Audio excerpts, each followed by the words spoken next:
O'zbekiston fuqarolari uchun chet elda ishlash uchun eng yaxshi qulay bo'lgan davlatlar qaysiligini bilasizmi? Unda bu videoni oxirigacha ko'rsangiz bilib olishingiz mumkin.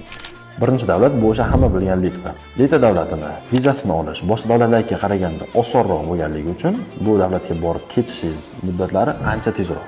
Va bunda siz oyligingiz o'rtacha 1200 yevrodan 2000 yevrogacha bo'ladi.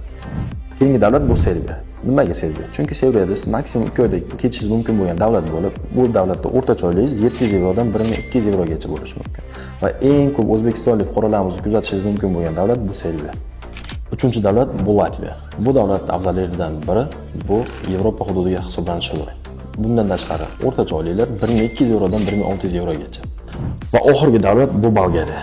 Bolgariya ham Yevropa ittifoqi hisoblanadi va bundan tashqari Bolgariya eng kam chiqim bo'lgan davlatlardan biridir. Va bundan tashqari siz oylingiz 1000 yevrodan 1600 yevro bo'ladi. Yuqorida sanab o'tilgan davlatlarga siz bemalol rus tilini bilib ketishingiz mumkin bo'ladi. Agar siz bu davlatlarda qonuniy ishlamoqchi bo'ladigan bo'lsangiz, Imerjob jamoasi sizga bunda yaqindan yordam beradi.